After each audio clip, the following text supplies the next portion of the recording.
மதுரை சுதந்திரம் அடைவதற்கு 2 ஆண்டுகளுக்கு முன்னால் 1945ஆம் ஆண்டு எடுக்கப்பட்ட காணொளி காட்சி. இங்கிலாந்தை சேர்ந்த எல்லிசார் டங்கன் என்பவரால் பதிவு செய்யப்பட்ட இந்த காட்சிகள் மதுரை மீனாட்சி அம்மனின் வெளிப்புற தோற்றம்.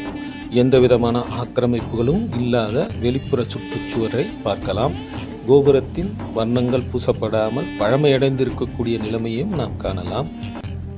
வண்டி வாகனங்களற்ற சாலைகள், ஆடை அலங்காரங்கள் ஆபரணங்கள் இல்லாத எளிமையான மனிதர்கள் கோயிலை சுற்றி வருவதை காணலாம். கோயிலின் தெப்பக்குளம் அன்றாட வாழ்வியலுக்கு பயன்படுவதையும் இந்த காணொளி மூலம் நாம் உணரலாம். சுமார் 75 ஆண்டுகளுக்கு முன்னால் உள்ள மதுரையை இன்றளவும் நாம் நினைத்து கூட பார்க்க முடியாது.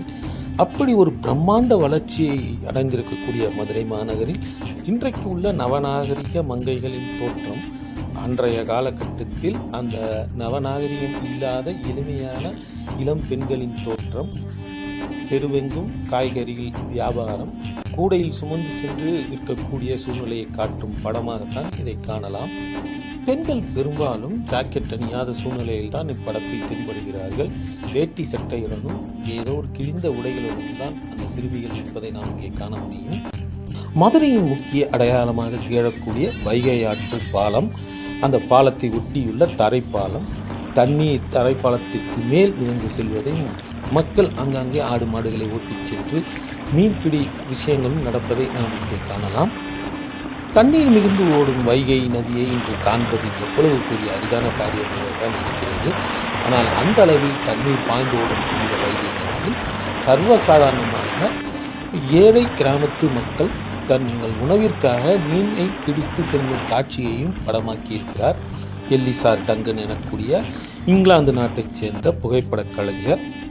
அன்றைய காலகட்டத்து சிறுமியரும் பெரும்பாலும் ஜாக்கெட் அணியாமலேயே உடையை உடுத்தி இருக்கிறார்கள். இந்த ஆற்றை சுற்றிய வியாபாரங்களும், மீன்பிடி திருவிழாக்களும், துணி துவைக்கும் சலவை தொழிலாளர்களும் வைகையை எவ்வாறு பயன்படுத்தியிருக்கிறார்கள் என்பதை இந்த காட்சி மூலம் நாம் வெகு எளிமையாக உணரலாம். பரந்த வயல்வெளிகள், தண்ணீர் நிரம்பி நிற்கும் காட்சிகள், அப்போதுதான் கட்டப்பட்டுள்ள வைகை ஆற்று பாலம், ஓடிக்கொண்டிருக்கக்கூடிய ஜட்கா வண்டிகள், தூரத்தில் நான்மாடக்கூடல் என்று தமிழிலே கூறக்கூடிய மதுரை மீனாட்சி அம்மனின் கோயிலின் வெளிப்புற அழகான தோற்றம். அன்றைய காலகட்டத்து நாயக்கர் மகாலின் உள் நுழைவாயிலை படம் பிடித்திருக்கிறார்.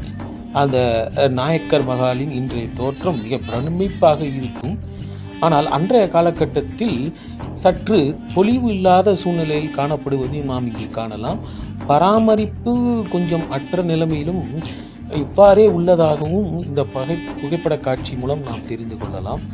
நாயக்கர் மகாலின் தோற்றம் இன்று மிக பிரம்மாண்டமாக மதுரையை பொலிவுடன் காண செய்கிறது.